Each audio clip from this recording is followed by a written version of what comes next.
আমরা এখন দাঁড়িয়ে আছি মানিকচক ঘাটে এবং লরিগুলো নামিয়ে দিয়ে আমরা লঞ্চে উঠে রাজমহল ঘাটের উদ্দেশ্যে রওনা দেব এবং সেখান থেকে যাব আমরা মতি ঝর্ণা দেখতে, অর্থাৎ ঝাড়খণ্ডের রাজমহল পাহাড় দেখতে।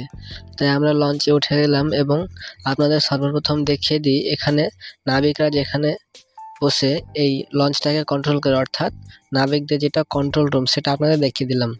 এবার আমার জন্য একটা আরামদায়ক জায়গা খুঁজতে হবে, কারণ এখানে প্রচুর ভিড় ছিল।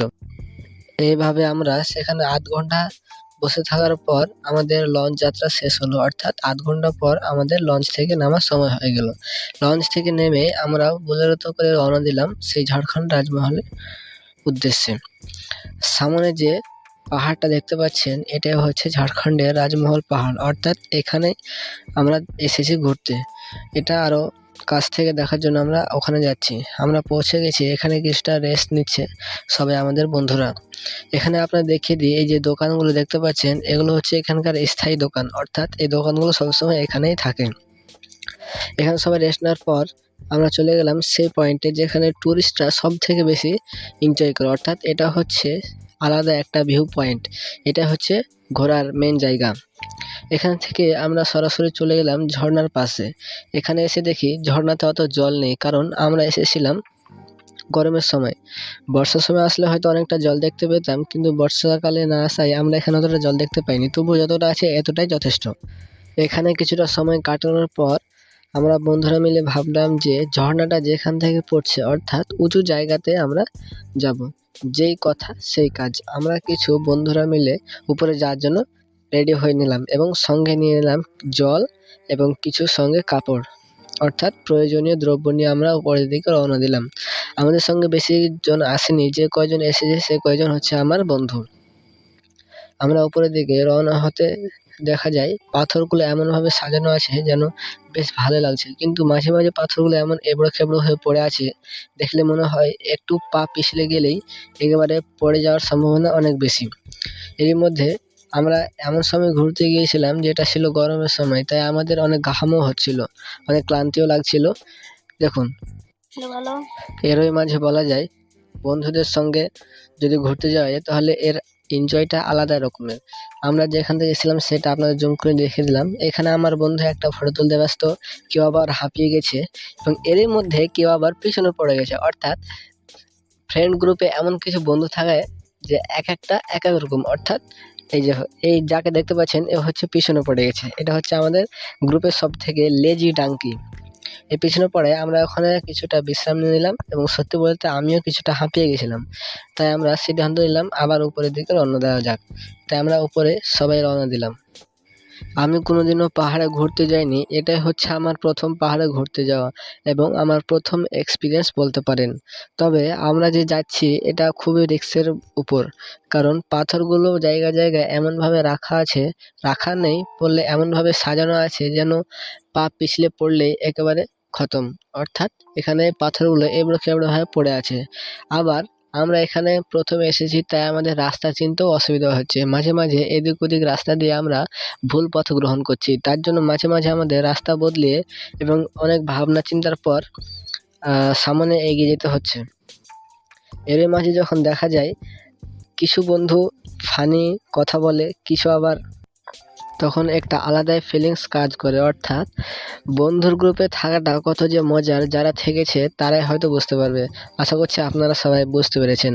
আশা করছি আপনাদের এরকম বন্ধুত্ব হোক, আমি আশা করি। এখন আমরা যে পাথরগুলো দিয়ে উঠছি এগুলো অত্যন্ত ভালো, কারণ এই পাথরগুলো অনেকটা সিঁড়ির মতো করে সাজানো আছে এবং এগুলো ব্যাসল্ট শিলা দ্বারা গঠিত হওয়ায় আমাদের উঠতে খুব সুবিধা হচ্ছে। এবং এটাই হচ্ছে ভালো একটা পয়েন্ট যে এই জায়গাটা অনেক সুন্দর। এখানে আপনারা বিভিন্ন ধরনের গাছ দেখতে পাবেন, যেমন কলা গাছ, শিমুল গাছ এবং এমনও কিছু গাছ আছে যেগুলোর নাম হয়তো আমি নিজেও জানি না। এরকম হাজারো গাছ আছে যেগুলো এই পাহাড়ের বুকে লেগে আছে এবং এই পাহাড়ের সৌন্দর্য ঐতিহ্য বহন করে চলে আসছে। এখানে আপনারা বলে দিই, এটা হচ্ছে একটা আগ্নেয়গিরির দ্বারা গঠিত পাহাড়, যেটা ঝাড়খণ্ডে অবস্থিত এবং এর নাম হচ্ছে ঝাড়খণ্ডের রাজমহল পাহাড়। আর আরেকটা কথা বলে দিই, এই ঝাড়খণ্ডের রাজমহল পাহাড় পর্যন্ত গঙ্গা, ভারতের সব থেকে বড় ও প্রধান নদী গঙ্গার এখান থেকে মধ্যগতি শেষ, অর্থাৎ এবং এখান থেকেই গঙ্গার নিম্নগতি শুরু বঙ্গোপসাগর পর্যন্ত। আমরা সামনে এগিয়ে চলেছি, কিন্তু পথ যেন শেষই হচ্ছে না। এতটাই উঁচুতে উঠে গেছি, তবুও যেন পথ আরও বেড়ে চলেছে। মনে হচ্ছে পথ যেন কমারই কোনো কথাই নিচ্ছে না। এরই মধ্যে আবার কেউ ক্লান্ত হয়ে পড়েছে, তাই আমরা সেখানে কিছুটা বিশ্রাম নিলাম। সেখানে কিছুটা বিশ্রাম নেওয়ার পর জল টল খেয়ে আবার আমরা উপরের দিকে রওনা দিলাম। এবার আমার বন্ধুরা মিলে সবাই আবার রওনা দিলাম উপরের উদ্দেশ্যে। আমরা উপরে যাচ্ছি। উপরে যাওয়ার সময় দেখি কিছু পাথরগুলো এমনভাবে সাজানো আছে, দেখে মন ভরে যায়। আবার এখানে কিছুটা বিশ্রাম, কারণ সত্যি বলতে আমিও এবং আমরা সবাই ক্লান্ত হয়ে পড়েছি, তাই এখানে কিছুটা আমরা বিশ্রাম নিলাম। এখানে বিশ্রাম নেওয়ার পর আবার আমরা যাত্রা শুরু করলাম। এখানে আপনারা দেখতে পাচ্ছেন এটা হচ্ছে সমতল, অর্থাৎ সেই নিচের সমতল নয়, এটা হচ্ছে উপরের, একেবারে আমরা পাহাড়ের উপরে উঠে গেছি। এটা হচ্ছে উপরের সমতল। আর এখান থেকে সামনে দিয়ে কিছুটা ঢালু, মনে হচ্ছে আপনারা বুঝতে পারছেন। আর একটা কথা বলে দিই, দুঃখের বিষয়, এখানকার স্থানীয় দুজনের সঙ্গে আমাদের দেখা হয়েছিল, অর্থাৎ আমাদের সঙ্গে আলাপ হয়েছিল, কিন্তু আমরা যখন তাদের সঙ্গে কথা বলতে গেলাম, তারা আমাদেরকে এড়িয়ে দিল, এমনভাবে ইগনোর করলো যেমন আমাদেরকে অপমানই করেছে। তার জন্য আমরা খুবই লজ্জিত। আপনারা যে দুজনকে দেখতে পাচ্ছেন চলে গেল, এই দুজনে হচ্ছে সে মানুষ যারা আমাদেরকে ইগনোর করে চলে গেছিল। কিন্তু আমরা তাদের কিছু মনে করিনি, কারণ আমরা অত ভালোভাবে হিন্দিও জানতাম না, আর এরা সবাই হিন্দিতে কথা বলে, তাই হয়তো মনে হয় আমাদের ইগনোর করে চলে গেল। এরপরে সামনে গিয়ে দেখতে পাই একটা ফাঁকা জায়গা। আমাদের দিকে এরকম জায়গা থাকলে হয়তো ফুটবলের মাঠ বা ক্রিকেটের মাঠ বা অনেক টুর্নামেন্টের মাঠ এখানে হতো, কিন্তু এটা জনবসতি বিরল, অর্থাৎ এখানে খুব কম জনবসতি দেখা যায়, তাই এখানে কেউ থাকে না, অর্থাৎ এই জায়গাতে কেউ খেলে না। তারপরে সামনে গিয়ে আমরা একটা অদ্ভুত গাছ দেখতে পাই, আমাদের মালদা জেলার প্রিয়, সেটা হচ্ছে আম গাছ। এই আম গাছের নিচে আমরা কিছুক্ষণ ছায়া নিয়েছিলাম। সামনে গিয়ে সে আম গাছটা আমরা দেখতে পাবো। আমি এতটাই ক্লান্ত হয়ে পড়েছিলাম যে ঠিকঠাক করে ক্যামেরাটাও ধরে রাখতে পারছিলাম না, তাই আমার অসুবিধা হচ্ছিল, এবং গরমও এত বেড়ে গেছিল যে আমার অনেক জল তেষ্টাও পেয়েছিল। বন্ধুরা বলছিল ওই গাছের নিচে গিয়ে একেবারে কিছুটা প্রয়োজন মিটিয়ে জল খাবে এবং সেখান থেকে আবার রওনা দেবে। অর্থাৎ আমরা এখন প্রায় চলে এসেছি, কিছুটা আর পথ বাকি আছে একজন বলল। তবে কিছু জনের সঙ্গে দেখা হয়েছে, সবারই সঙ্গে ভিডিও করতে পারেনি, কারণ এরা ভিডিও করা দেখে অনেক অবাক হয়েছিল। তারা তাদেরকে ভিডিও করতে দেয়নি, অর্থাৎ আমরা যখন তাদেরকে ভিডিও করছিলাম বা তাদের ফটোশ্যুট করছিলাম, তারা খারাপ নজরে দেখছিল, তাই আমরা কিছুটা ভিডিও করতে পারিনি।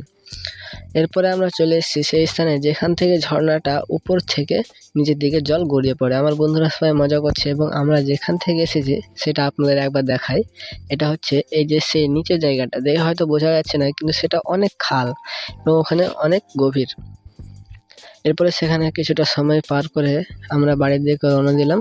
ভিডিওটি শেষ পর্যন্ত দেখার জন্য ধন্যবাদ। ভিডিওটি ভালো লাগলে লাইক, শেয়ার এবং সাবস্ক্রাইব করে দিবেন।